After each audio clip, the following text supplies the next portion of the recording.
आज हम एक ऐसी कहानी की दुनिया में चलेंगे जो सदियों पुरानी होकर भी आज के दौर में उतनी ही सच्ची लगती है।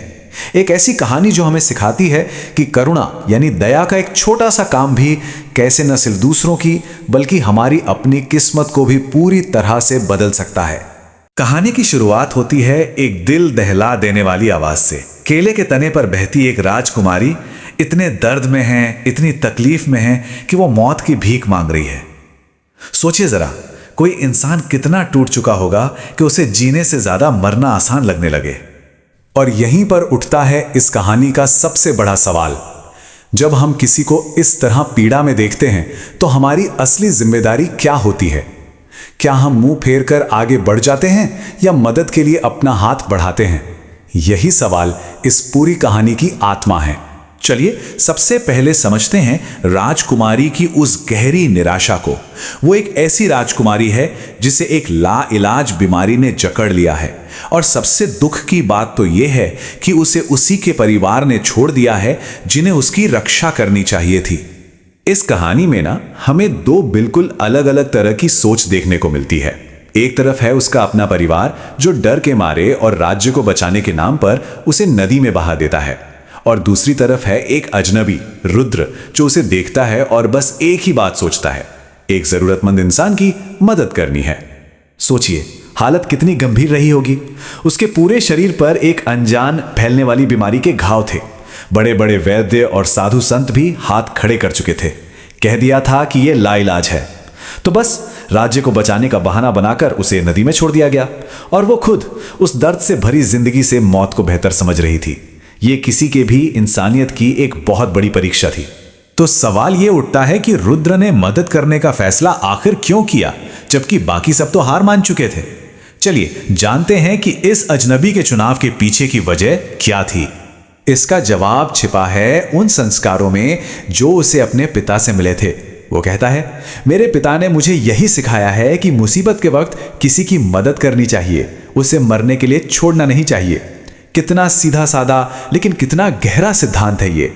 और ये सिर्फ एक किताबी बात नहीं थी, ये तो उनका पेशा था, उनका धर्म था। एक वैद्य का धर्म होता है जीवन देना, किसी बीमार से उसका जीवन छीनना नहीं। ये उनकी जिम्मेदारी थी, उनका कर्तव्य था, जिसे वो पूरी ईमानदारी से निभाते थे। रुद्र के पिता जो खुद एक बहुत काबिल वैद्य थे, बीमारी को तुरंत पहचान लेते हैं। ये कोई मामूली बीमारी नहीं बल्कि एक दुर्लभ जन्मजात बीमारी थी, और इसका इलाज वो भी सिर्फ एक जादुई मणिमुखा पत्ती से ही हो सकता था। यानी इलाज सिर्फ मुश्किल नहीं था बल्कि उसे ढूंढ पाना तो किस्मत की बात थी। और अब कहानी उस मोड़ पर आती है जहां हमें पता चलता है कि असली करुणा क्या होती है। यह सिर्फ एक काम नहीं बल्कि बिना किसी स्वार्थ के लिए गए फैसलों की एक पूरी लड़ी होती है। असली परीक्षा तो अब शुरू होने वाली थी। जरा देखिए रुद्र के सफर में एक के बाद एक रुकावटें कैसे आती हैं। उसका मकसद साफ है, घने जंगल में जाकर उस दुर्लभ मणिमुखा पत्ती को खोजना। लेकिन रास्ते में एक शिकारी के तीर से घायल पक्षी को देखकर वो रुक जाता है। फिर थोड़ा आगे एक प्यासी बूढ़ी औरत को देखकर वो फिर रुक जाता है। उसने एक पल भी नहीं सोचा, हर जरूरतमंद की पुकार सुनी। और जब वो बूढ़ी औरत जो असल में भेस बदले एक परी थी उससे पूछती है कि वो एक अजनबी के लिए इतना परेशान क्यों हो रहा है, तो रुद्र इंसानियत की सबसे सच्ची परिभाषा देता है। वो कहता है, पराया हो तो क्या हुआ, इंसान इंसान के लिए ही तो होता है। मुसीबत में किसी की मदद करना ही तो असली इंसानियत है। और ठीक इसी पल कहानी में एक जादुई मोड़ आता है। वो बूढ़ी औरत अपने असली रूप में आ जाती है। वो एक दिव्य परी थी जो रुद्र की दया की परीक्षा ले रही थी, और रुद्र वो इस परीक्षा में पूरी तरह से पास हो जाता है।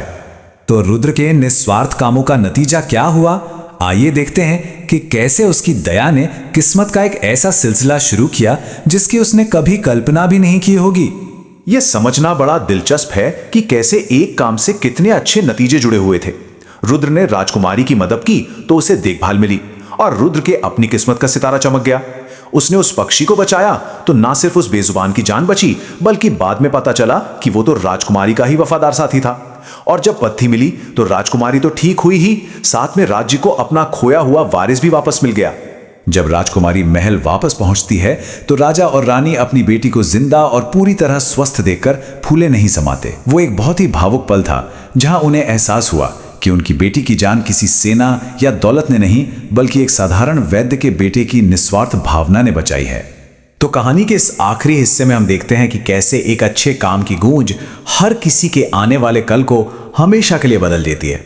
राजा रुद्र को बहुत बड़ा इनाम देना चाहता है, लेकिन रुद्र और उसके पिता दोनों ही इसे लेने से साफ मना कर देते हैं।